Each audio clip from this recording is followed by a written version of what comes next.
because I didn't want to leave because everyone was so good. And wrong mic. I'm sorry. Also, I would have dressed this isn't like a disrespect thing. I would have dressed better, but I saw Katie in the door and I was just immediately upset with myself. Not like in a bad way. You're very nice. Also, something Katie did, I was also just as desperate to have someone to talk to, so your excuse was great. Also, so mine is, just as a thing, my senior project is kind of like a bio type thing about myself. The Narcissism Trilogy, the Arrogance Experiment, the Ego Chronicles, the Jesus... Fuck, will she shut... about herself, no one is listening, no one is that interested.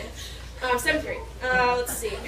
So, anyways, initially I had an intro to this one, but part of it won't make sense now because I see now that there are no children here. So we got dispensation. It's okay. Okay. I see no kids here, so that's good. Okay, so as a quick restory note, I realized later on in my writing that there will be children attending this event. Well, no one. And not everything in my life, especially the things that happened to me as a child, were really meant for children to experience. I have replaced people's specific names with those of well-known serial killers to protect anonymity. I have replaced all of the swears with aquatic mammals, and I have replaced all of the dirty words with words that rhyme with the dirty words. If your children are old enough to figure out the word that rhymes with the word, and they're old enough to understand the story. Okay. So I'm graduating, so that's pretty cool.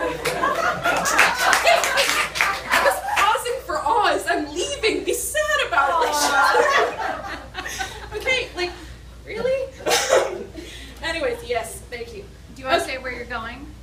They know. They can read. Okay. I'm going to Santa Cruz for math. Okay. It's very exciting. Other brain. I know. Okay, so this is the big night, the actual event in which I try to convince all of you that I'm working on parts of this project other than the ones I've been presenting to you, and then convince Miss Summer that I didn't just say that out loud to everybody. It's difficult because I'm young and my life was that interesting. I mean, yesterday I ate an apple and it didn't really meet my expectations. That's it for the whole day. I don't think many of you get what that means. So, anyways, I've been racking my brain trying to find one last little shriveling pile of sadness to share with you all. And I've gotten nowhere. So I'm just going to give you a smattering with absolutely no timeline and pretend there is any poetic interest in it whatsoever. Okay, for starters, let's talk about Nick. For those of you who don't know, Nick is my younger brother. He's the freshman class president. He has way more social skill and friends than I do, and so far he has been repeatedly and mercilessly winning high school. I'm surprised I haven't mentioned him before, to be honest, because he does so many amazing things. Just now, I say just now, not like right now, but when I was writing this. Just now, I heard a smooth voice wafting through the halls. This is a direct quote. Mamacita, grilled peanut cheese. These are the things my parents are sure I'm going to miss. He also introduced me to a new dance. He said it was pretty wet. This is what he calls things. He says it's called making it rain on yourself. I have to pee. Maybe you'll do it for us. No, this is important. Okay, so anyways, I'm going to show you. I can't dance, for those of you who've never, I'm in creative writing, I don't do other things. But so this is what it looks like. I'm not going to do the whole thing. He's much better at it. He has songs for it, but the gist of it's kind of like this. Get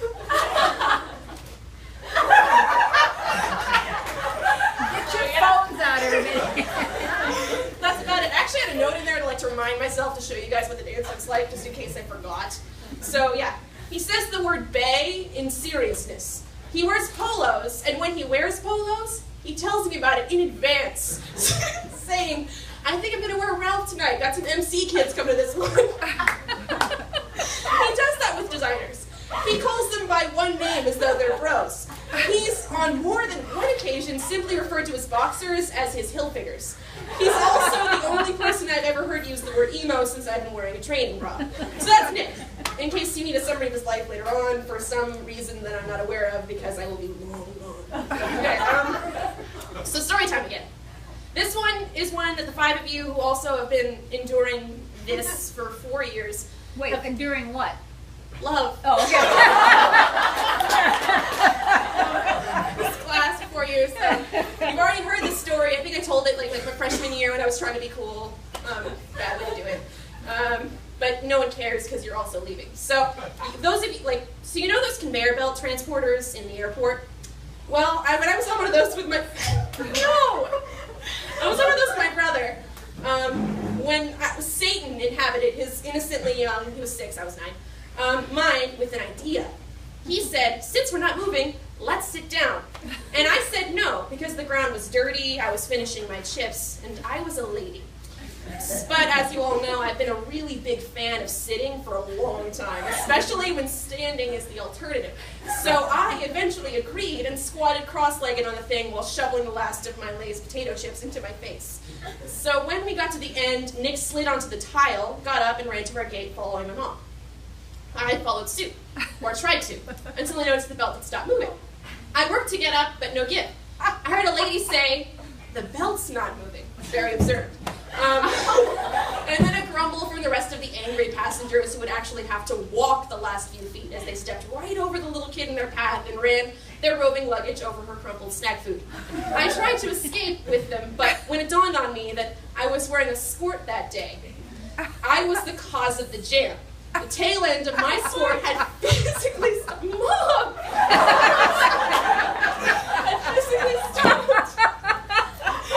physically stopped, where was I? The enormously long airport machine, which is said to do with the foreign object catches in the belt. So I, of course, start crying for Nick to come back, and to his credit, he does. He comes back and says, "I'm gonna get help." And he goes to get my mom, who says, "Sweetie, I'm gonna get some help." And she leaves me with a pointing and laughing Nick, the punched me in the face because I played Spyro without asking Nick. She returns with a very large man who had a very disappointed grimace on his face because you know he deals with this shiznit so regularly, living with the entitled and stupid Bay Area children. And now he has to go find a big knife in an airport to free me. He suspiciously quickly found a big knife. Cut the bottom of my skirt, forcibly removed me from the piece of the machine, and then sent me in my very visible underwear back to my flight. I flew on the plane for 4 hours, went through the airport parking lot, and drove home wearing my mother's shirt over the remains of my war-torn skirt. That happened to me. Okay, so new story. This is later on. There's no, this is I think freshman year. Lena actually knows part of the story. I think. I feel like you know. I don't know. Okay, the first time anyone wanted to ask me out, I acted about 11 years younger than I was. This wasn't the I was gonna say something, but then I didn't. Facebook message you get 3 months into freshman geography. And this isn't "your friend is hot" text someone sends to your acquaintance. This was a sophomore I'd known for very little time, and freshman me acted as every conservative nun of a mother would have dreamed. I ran away. No, literally, I ran away. I saw him at the stairs. I ran so fast, I fell up those stairs, flinging my binder into the attendant's office wall. You know the stairs. Grabbed it, and then ran even faster in another direction away from Jeffrey Dahmer. This would be the serial killer insert. Right. So next story. This is 7th grade, middle school. Good time. Okay. One time, I got caught freak dancing at a rec dance in 7th grade. I had to put my name on a warning list in the back room because some 6th grade skater child with a backwards snapback and basketball shorts that even in his highest aspirations wouldn't have fit him, decided that I wanted to dance with him before I knew I did. I was so scared that I put down my mom's number without even considering a fake one like a normal person. That night, I swore I would never wear a ponytail again because in my mind, that's what caused it. Hair up means go. My mom gave me a high five and still tells the story to people because accidentally getting in trouble because of a person who can't legally see PG-13 movies by himself is one of the most interesting and rebellious things I've ever done. So thank you guys so much for this year. I'm not going to say it was amazing because you were all there, so you know I'm lying. The senior project was severely terrible. Not this one, though. The other one. Oh, okay, good. No, the other one was really bad. And the rest of your time, the time was adequate at its best. But we're all leaving now, and I would love it if you keep in touch. I sincerely want to be updated on everything important that happened that you're all doing until you become more successful than I am. That's when the contact ends and the ignorance starts. So,